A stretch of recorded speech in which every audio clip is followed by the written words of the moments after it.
तो दो लड़के आजकल आप चल रहे हैं, बड़ी यारी दिख रही है। आप गाड़ी चला रहे हैं और राहुल गांधी हाथ हिला रहे हैं। आपके साथ वो भीड़ भी दिखी होगी जो नौजवान हैं, चाहे बुजुर्ग हों या महिला हों, पूरे यात्रा में सभी लोगों का जो है साथ मिल रहा है। और जिस प्रकार से लोकतंत्र की जननी जो बिहार है, लोकतंत्र को ख़त्म किया जा रहा है, ये बिहार सहने वाला नहीं है। अगर एक मतदाता का भी मत, अगर उसका अधिकार, उसका अस्तित्व अगर छीना जाएगा, तो इससे बड़ा अपराध कुछ और नहीं हो सकता। और इन मुद्दों को लेकर के ही नहीं, अनेकों मुद्दे हैं जिसको लेकर के हम चल रहे हैं। लेकिन जो मतदाता, जो मालिक है, जिसने हमको चुन के भेजा है, नरेंद्र मोदी जी को 3 बार चुन करके भेजा है, नीतीश कुमार जी को 20 साल से मुख्यमंत्री बनाया रखा है, तो अब तक क्या फर्जी वोटरों ने बना रखा है? ये सवाल खड़ा होता है। जनता मालिक है लोकतंत्र में, और उसी मालिक ने हम लोगों को अगर चुन के भेजा है और उस मतदाता का अगर मतदाता सूची से नाम कट जाए, तो इससे बड़ा अपराध कुछ नहीं हो सकता। पर 7 करोड़ 20 लाख लोग तो हैं, वो 65,64,000 हैं। अब उनकी तफसील भी आ रही है, आधार को अब पहचान भी माना जा रहा है। आप तिल का ताड़ बना रहे हैं क्या? 7 करोड़ 20 लाख लोग तो कहेंगे अरे भाई मेरे पास तो है ना मेरा वोटर आई कार्ड। और बाकी जिनको सुप्रीम कोर्ट में हम लोगों ने पेश किया था, जो मेरे कॉन्स्टिट्यूंसी के वोटर हैं, जो जीवित हैं, आपने उसको मृत क्यों किया? फिर तो सवाल तो उठेंगे। जो जीवित लोग हैं उसको आप मार दे रहे हो, उनका क्या? उनकी आवाज़ कौन उठाएगा? उनके अधिकार के लिए कौन लड़ेगा? तो देखिए, बात केवल सत्ता में आने और जाने की नहीं। ये भाजपा के लोग संविधान और लोकतंत्र को ख़त्म करना चाहते हैं।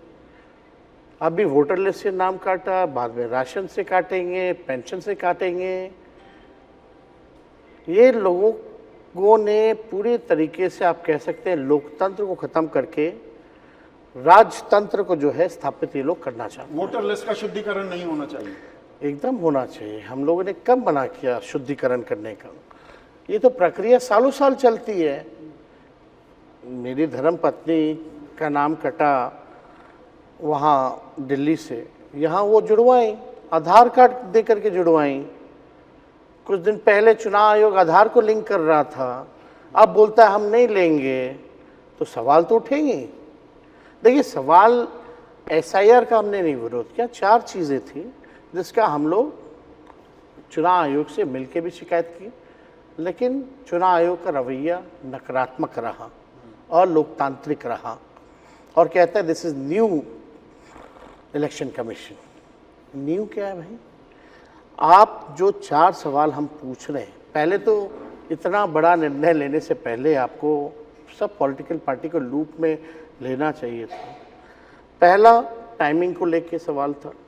दूसरा, जो डॉक्यूमेंट्स 11 जो मांगे जा रहे हैं, जो गरीबों के पास नहीं है, उसको लेकर के। टाइमिंग इसलिए क्योंकि मानसून का टाइम है, ठीक 3-4 महीने। 2003 में SIR हुआ था, तब भी वो SIR नहीं, IR अगस्त में हुआ था, IR हुआ था। वो SIR वो कहते हैं SIR। वो कहने दीजिए। हाँ। ये लोग तो अपना ही गाइडलाइन नहीं मानते हैं, मौके का आदेश दे रहे हैं। तो सवाल ये था कि टाइमिंग को लेके अभी भी मान लीजिए वोट जोड़ने की भी प्रक्रिया चालू है, बाढ़ आया हुआ, मानसून हो रहा है, अभी भी बारिश हो रही है बाहर, और बिहार आधा बाढ़ से जो है जूझता रहता है।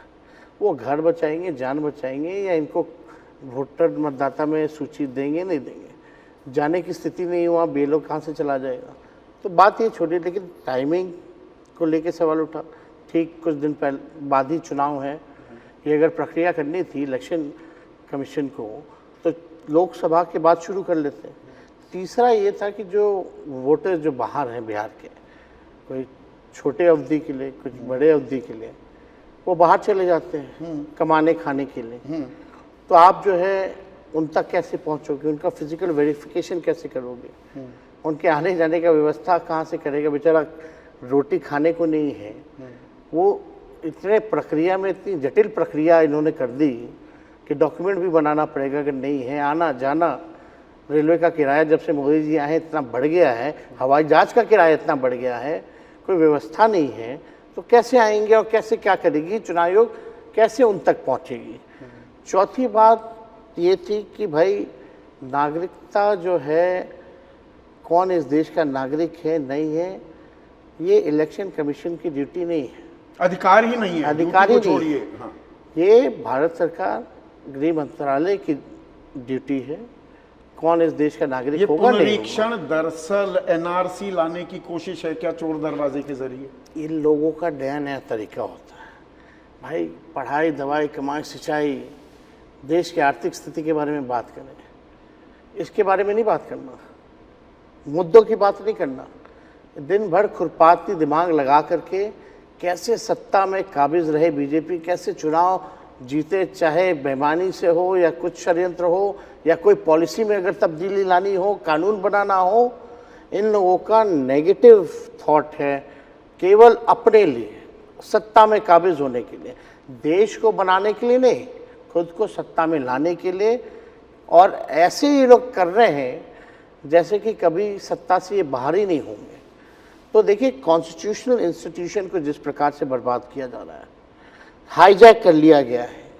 ईडी, सीबीआई, इनकम टैक्स को सुप्रीम कोर्ट ने कितनी बार लताड़ मारी है, क्या क्या कहा है, ये हम सब लोगों ने देखा है, जाना है। पर आप तो भी एक तो नया धमकी देते तरीका हैं ना। नहीं, आप भी तो धमकी, राहुल गांधी कह रहे हैं हमारा नंबर भी आएगा, हमारी सत्ता आ गई 2029 में, अभी मोदी, तो हम तीनों, एक ही नहीं, सिर्फ ज्ञानेश कुमार नहीं, बाकी दो होना आयुक्तों को भी चाहिए जोड़ ना। दिया। जो बेईमानी कर रहा है, ये होना चाहिए, जो राजनेता एक धमकी मिनट, एक देंगे। मिनट, जो बेईमानी कर रहा है तो कार्रवाई तो होनी चाहिए।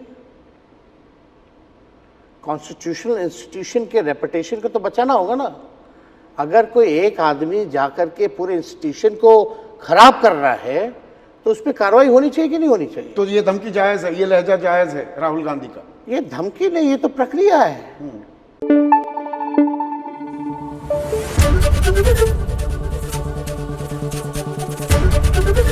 एबीपी न्यूज आपको रखे आगे।